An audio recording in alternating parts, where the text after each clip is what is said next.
नमस्कार, स्वागत है आपका। आप देख रहे हैं हमवतन टीवी और मैं हूं आपके साथ अजीत।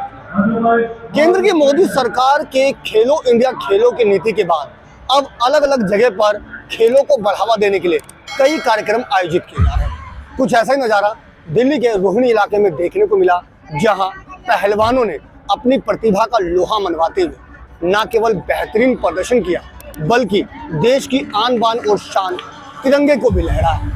इस मौके पर सांसद रमेश विधूड़ी मुख्य अतिथि के तौर पर उपस्थित हुए और उन्होंने भी केंद्र की इस योजना को जमकर सराहना की और सभी खिलाड़ियों का प्रोत्साहन भी किया।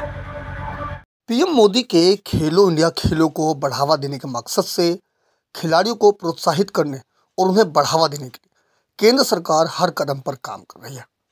इसी का परिणाम है कि अब कोने कोने में खेलो इंडिया के तहत अलग अलग कार्यक्रम आयोजित किए जा रहे हैं। इसी के मद्देनजर भाजपा सांसद रमेश विधूड़ी ने खिलाड़ियों को प्रोत्साहित करते हुए कहा कि आज कोई भी प्रतिभाशाली बच्चा हो, उसको सरकार की तरफ से हर संभव मदद का प्रयास किया जा रहा है। मौका था जब दिल्ली के रोहिणी इलाके में बड़े स्तर पर बॉक्सिंग चैंपियनशिप का आयोजन किया गया, जहां पर भाजपा सांसद रमेश विधूड़ी मुख्य अतिथि के तौर पर उपस्थित हुए। इस मौके पर भाजपा सांसद ने इस प्रतियोगिता की जमकर प्रशंसा की और कहा कि मोदी सरकार के नेतृत्व में आज खेलों का स्तर अंतर्राष्ट्रीय स्तर पर बढ़ रहा है। सांसद रमेश विधूड़ी ने कहा, मोदी है तो मुमकिन है।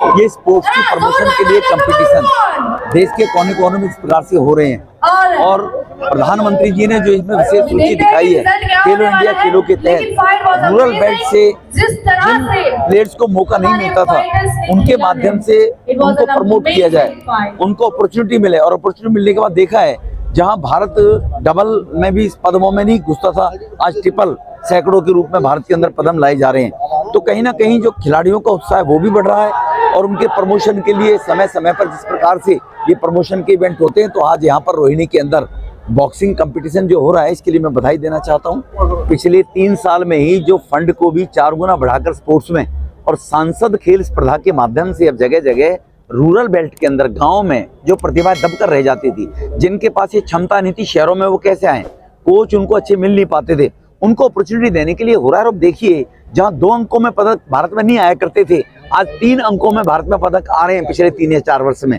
मोदी है तो मुमकिन है, ये भी कहने में संकोच नहीं। कार्यक्रम से दिल्ली के हर बच्चे, हर नौजवान के लिए एक प्रेरणादायक कार्यक्रम है और मैं धन्यवाद देना चाहता हूं मनोज शौकीन जी को, उनके टीम को और यहाँ कार्यक्रम की जो आयोजक मंडली है उसको, कि ऐसे कार्यक्रम दिल्ली के हर जगह हो और दिल्ली में हर जगह ये कार्यक्रम से खेलो इंडिया से हमारे नौजवान छात्र का जो मनोबल है वो ऊंचा होगा। और माननीय प्रधानमंत्री जी का भी यही सोच है कि हर मोहल्ले में, हर स्लम में, हर घर में एक खिलाड़ी निकले इस देश से और वो देश लेवल पर अपना नाम रोशन करे। इसके लिए मैं पुनः धन्यवाद देता हूँ इस पूरे क्षेत्र की जनता को और इनकी पूरी टीम को। दरअसल दिल्ली के रोहिणी सेक्टर 3 स्थित M2 के सिनेमा के पास रविवार को प्रोफेशनल बॉक्सिंग काउंसिल के बैनर तले अंतर्राष्ट्रीय बॉक्सिंग चैंपियनशिप का आयोजन किया गया। इस चैंपियनशिप की खासियत यह रही कि यहाँ जिला स्तर से लेकर अंतर्राष्ट्रीय स्तर की प्रतियोगिता का आयोजन किया गया, जिसमें सभी खिलाड़ियों ने अपनी प्रतिभा का लोहा मनवाते हुए बेहतरीन प्रदर्शन किया। प्रतियोगिता के दौरान बॉक्सिंग रिंग में मनोरंजन के भी कई पल देखने को मिले। इस दौरान रिंग में खिलाड़ियों ने जीत का तिरंगा भी लहराया और भारत की शान तिरंगे के सम्मान में लोगों ने फख्र से सर ऊंचा किया।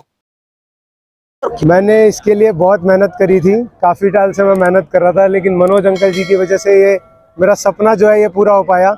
और आज मेरा ये मतलब सपना है ये मेरा जो है, और मुझे ये लग रहा है कि मैं अभी भी सपने में हूँ।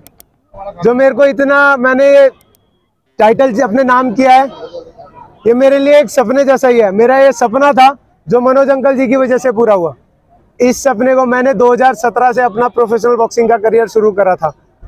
उस टाइम से लेके मैं सोचता था कि पता नहीं कब मेरा भी टाइटल आएगा। मैं भी देखता था काफ़ी लोगों को, मैं ट्रेनिंग करता था अपनी पूरी, लेकिन जब मेरे को एक बार मनोज अंकल जी ने देखा ट्रेनिंग करते हुए, मैं इस रोहिणी में 2016, 17, 18 मैं इसमें डिलीवरी बॉय की जॉब करता था।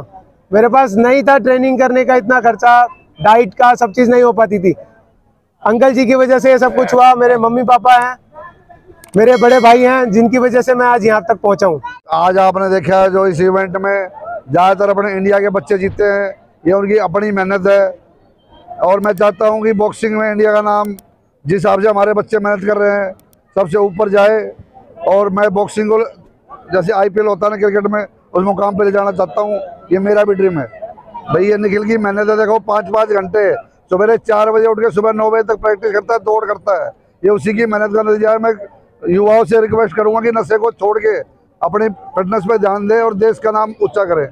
नेशनल जो बॉक्सिंग चैंपियनशिप हुई है, इसके अंदर RDS स्पोर्ट्स का बहुत बड़ा योगदान रहा है। और हम कई महीनों से प्रयास कर रहे थे कि बाहरी दिल्ली के अंदर भी तो इस प्रकार का इवेंट हो और बॉक्सिंग के अंदर भी जो बॉक्सिंग की प्रतिभा है युवाओं में निखर करके सामने आए। तो देश के कोने कोने से और विदेश से भी हिंदुस्तान के अंदर जो बॉक्सर आए हुए हैं, मैं उनका धन्यवाद करता हूं। और आज की युवा पीढ़ी जो नशे की ओर बढ़ती जा रही है, उनसे भी एक आग्रह और निवेदन करूंगा कि वो नशे को छोड़ करके स्पोर्ट्स को चुने, अपने माँ बाप का नाम रोशन करें, हिंदुस्तान के नाम को रोशन करें। गौरतलब है कि इस बॉक्सिंग चैंपियनशिप का मुख्य मकसद था खेलो इंडिया के तहत खिलाड़ियों के मनोबल को बढ़ावा देना, ताकि भारत के खिलाड़ी देश में ही नहीं बल्कि अंतर्राष्ट्रीय स्तर पर अपने परिवार, समाज और गांव का नाम रोशन कर देश को गौरवान्वित कर सके। हालांकि इस प्रतियोगिता में भी भारतीय खिलाड़ियों ने अपनी प्रतिभा का बेहतरीन प्रदर्शन किया और कई प्रतियोगिता में देश के शान तिरंगे का मान बढ़ाया। लिहाजा जरूरी है कि खिलाड़ियों के प्रोत्साहन के लिए इस तरह की प्रतियोगिता लगातार आयोजित किए जाए। दिल्ली से अपने सहयोगी फिरोज हसन के साथ अजीत कुमार की रिपोर्ट, हम वतन टीवी।